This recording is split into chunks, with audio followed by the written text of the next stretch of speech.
ചായ കുടിക്കാൻ ഇഷ്ടമാണോ? പക്ഷേ എപ്പോഴും ആ പാൽ ചായ കുടിച്ച് ബോറടിച്ചോ?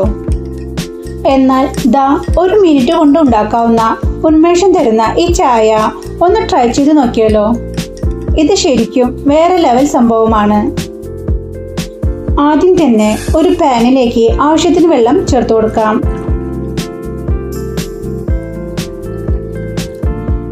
അതിലേക്ക് 1/2 ടീസ്പൂൺ ചായപ്പൊടി ചേർത്ത് കൊടുക്കാം. പിന്നെ 4 ടീസ്പൂൺ പഞ്ചസാര ചേർത്ത് കൊടുക്കാം. ആ വെള്ളം നല്ലോണം തിളച്ച് ചായപ്പൊടിയുടെ കടുപ്പമെല്ലാം ഇറങ്ങി വരണം. നന്നായി തിളച്ച ശേഷം ഗ്യാസ് ഓഫ് ചെയ്യാം. ഇനി പകുതി ചെറുനാരങ്ങ നീര് ചേർത്ത് കൊടുക്കാം. ചൂടോടെ തന്നെ ചെറുനാരങ്ങ ചേരുന്നത് ചായക്ക് നല്ലൊരു പുളിപ്പ് നൽകും. ഇനി ഈ ചായ നല്ലോണം അരിച്ചെടുക്കാം. ദാ നോക്കിയേ, നല്ല തെളിഞ്ഞ ചായ കിട്ടിയിട്ടുണ്ട്. ഈ ചായയുടെ ആ മണം കണ്ടോ? അരിക്കുമ്പോൾ തന്നെ ആ ചായപ്പൊടിയുടെ കടുപ്പവും നാരങ്ങയുടെ പുളിയും കൂടി ചേർന്നുള്ള ഒരു പ്രത്യേക മണം വരുന്നുണ്ട്.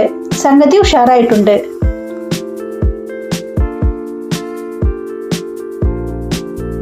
അരിച്ചു വെച്ച ചായയിലേക്ക് ഒടുവിൽ നമ്മുടെ പുതിന ഇട്ട് കൊടുക്കാം. പുതിന തിളയ്ക്കാതെ അവസാനം ചേർക്കുമ്പോൾ അതിൻ്റെ പച്ചമണവും ഫ്രഷ്നെസ്സും ആ ചായയിൽ അതുപോലെ നൽകും. കുറച്ച് ആ സമയം അതൊന്ന് കിടക്കട്ടെ. അപ്പോൾ ആ പുതിനയുടെ ഫ്ലേവർ ആ ചായയിലേക്ക് നന്നായി ഇറങ്ങിക്കോളും. ഈ ചായയെ എന്താ പറയാന്നറിയാമോ? പുതിന ചെറുനാരങ്ങ ചായ. ഈ രീതിയിൽ ഉണ്ടാക്കുമ്പോൾ പുതിനയുടെ സ്വാദ് ഒന്നും നഷ്ടപ്പെടാതെ നല്ല അടിപൊളി ചായ കിട്ടും. എല്ലാവരും ഇതൊന്ന് ട്രൈ ചെയ്ത് നോക്കൂ. എന്നിട്ട് എങ്ങനെയുണ്ടെന്ന് പറയണേ. പിന്നെ സബ്സ്ക്രൈബ് ചെയ്യാൻ മറക്കല്ലേ. ഇനി നെക്സ്റ്റ് റെസിപ്പി ആയിട്ട് വീണ്ടും കാണാം.